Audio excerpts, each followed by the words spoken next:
Hey guys, my name is Anuradha. Welcome to our channel GK Guidance and Knowledge. Happy morning to all of you.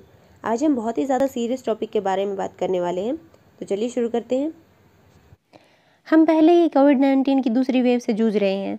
अब इसके साथ साथ कोविड-19 patients के अंदर fungal infection भी देखने को मिल रहा है। आपने इसके बारे में सुना ही होगा। इसके काफ़ी सारे केसेस निकल कर आ रहे हैं, दिल्ली से भी, गुजरात से भी काफ़ी सारे केसेस निकल के आए हैं और उसकी वजह से बहुत सारी दिक्कतें देखने को मिल रही हैं। आज हम इसके बारे में फुल डिटेल से जानेंगे, ये क्या है, इसके इफ़ेक्ट क्या है, कोज क्या है और इसकी ट्रीटमेंट कैसी की जा सकती है।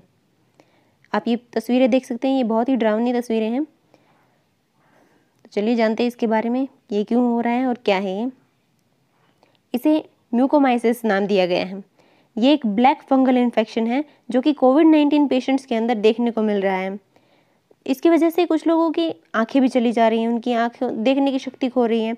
ये सीरियस इन्फेक्शन है लेकिन रेयर है, हर किसी में देखने को नहीं मिल रहा है। स्पेशली जो डायबिटिक पेशेंट्स हैं उनके अंदर देखने को मिल रहा है और ये मोल्ड्स के द्वारा होता है। जैसे कि फंगल इन्फेक्शन आपने देखा ही होगा, काफ़ी सारी चीज़ों में देखने को मिलते हैं। इन्वायरमेंट के अंदर पाया जाता है ये जनरली, और ये काफ़ी सारी चीज़ों में देखने को मिलता है। जैसे कि हमारी मिट्टी के अंदर मिलता है, गली सड़ी चीज़ों के अंदर मिलता है, पत्तों के अंदर मिलता है, जड़ों के अंदर मिलता है और फलों और सब्जियों के अंदर भी देखने को मिलता है। इसके इफ़ेक्ट क्या क्या हैं? ये हमारे नर्वस सिस्टम, ब्रेन, लंग्स और इवन यहाँ तक कि काफ़ी लोगों की जो सीवियरली इल हैं उनकी जान भी ले लेता है। अगर कोई गंभीर बीमारी से ग्रसित है और डायबिटिक पेशेंट है, उसके लिए ये सबसे ज़्यादा खतरनाक है। गंभीर बीमारियाँ कौन सी? जैसे कि कैंसर है, HIV है, एड्स है, उनसे ग्रसित है तो उनके लिए सबसे ज़्यादा मुश्किल में डाल सकते, उनको सबसे ज़्यादा मुश्किल में डाल सकते हैं। और जिसका इम्यून सिस्टम है वो कॉम्प्रोमाइज्ड है, मतलब इम्यूनिटी है उसकी कमज़ोर है, उनको भी ये प्रॉब्लम कर सकता है।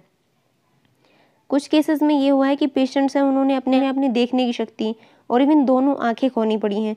और रेयर केसेस में डॉक्टर्स को मजबूरी में क्या करना पड़ रहा है, उनके बॉडी की कुछ पार्ट्स निकालने भी पड़ रहे हैं। जैसे आंखें हैं, उनकी जॉ बोन है जो ठुड्डी की हड्डी बोलते हैं, उसको भी निकालना पड़ रहा है ताकि वो इसके स्प्रेड को। मोस्टली पेशेंट वो देखने को मिल रहे हैं जो सफ़र कर रहे हैं कोविड-19 से, जो डायबिटिक पेशेंट्स हैं उनके अंदर ये देखने को मिल रहा है। इसके सिम्टम्स क्या क्या हैं? पेन होता है, रेडनेस आ जाती है उनकी आंखों के और नोज़ के आसपास में, आंख और नाक के पास में लाल लाल धब्बे हो जाते हैं, निशान हो जाते हैं और हेडेक देखने को मिलती है, सिर में दर्द हो जाता है, फीवर हो जाता है, कफिंग होती है, खून की उल्टियाँ आने लगती हैं, सांस लेने में दिक्कत होती है और अल्टर्ड मेंटल स्टेटस होता है। जैसे कि आधा सिर दुखने लग जाए, आधी बॉडी में पेन होने लग जाए, वो होता है।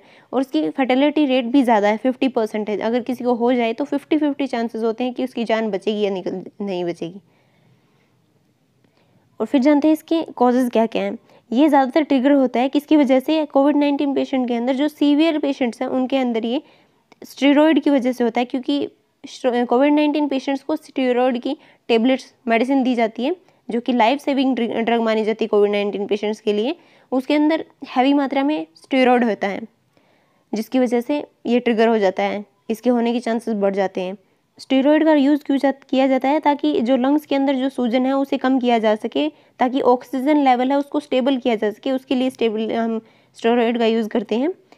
और स्टेरॉइड है वो इम्यूनिटी को रिड्यूस कर देता है, जिसकी वजह से जो ब्लड शुगर लेवल है वो स्पाइक कर जाता है।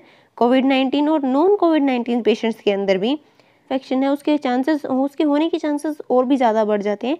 स्पेशली जो गीले सरफेस के कांटेक्ट में आता है उसकी वजह से, जैसे कि हमारा पसीना आता है उसके संपर्क में रहने की वजह से ज़्यादा देर, उससे भी फंगल इन्फेक्शन हो जाते हैं। फिर क्वेश्चन उठता है कि क्या इसका कोई ट्रीटमेंट है? हाँ, इसका ट्रीटमेंट है। एंटी फंगल इंट्रावेनस इंजेक्शन देना पड़ता है लगातार 8 हफ्ते तक हमें ये इंजेक्शन देना पड़ेगा, जिसकी वजह से हम इस इन्फेक्शन को रोक सकते हैं। क्या इसे रोका जा सकता है? होने से पहले क्योर किया जा सकता है? उसके लिए भी हमारे पास इलाज है। इसके लिए हम क्या कर सकते हैं? प्रिवेंट करने के लिए डॉक्टर्स ने कहा है हमें क्या करना होगा, कोविड पेशेंट्स हैं उनको सही डोज देनी होगी। किसके ड्यूरेशन में? स्टेरॉइड की ड्यूरेशन में।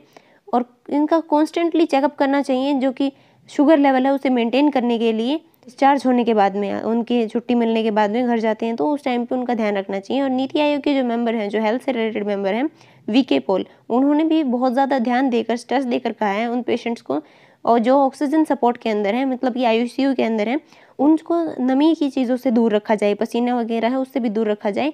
और उन्होंने कहा है कि जब भी डायबिटीज़ पेशेंट्स हैं उन्होंने कहा है कि स्पेशली कहा है डायबिटीज़ पेशेंट के लिए कि उनका शुगर लेवल है उसे कंट्रोल किया जाए, और हमेशा एडवाइस किया जाता है कि उनको रैशनल यूजेस करनी चाहिए लाइफ सेविंग स्टेरॉयड और मेडिसिन का। इसकी वजह से सिर्फ इंसानों के ऊपर ही नहीं बल्कि जानवरों के ऊपर, पेड़ पौधों के ऊपर, इवन हर चीज़ के ऊपर असर पड़ा है। इसकी वजह से आप फ्रॉग को देख सकते हैं, उसकी क्या हालत हो गई है। नियरली 100 स्पीसीज तो ऐसी हैं जो फ्रॉग की हैं, जो वाइप्ड आउट हो चुकी हैं, जो निकल चुकी हैं इस दुनिया से, और 500 स्पीसीज ऐसी हैं जो एम्फीबियंस की हैं, वो रिस्क पे हैं, और उनमें से 200 तो ऐसी हैं जो एक्सटिंक्ट हो चुकी हैं। सो मैंने कोशिश की है आपको ज़्यादा से ज़्यादा इन्फॉर्मेशन पहुंचाने की। So this is it for today. Thank you for listening. Don't forget to like and subscribe. Also provide your suggestions to improve. Jai Hind, Jai Bharat.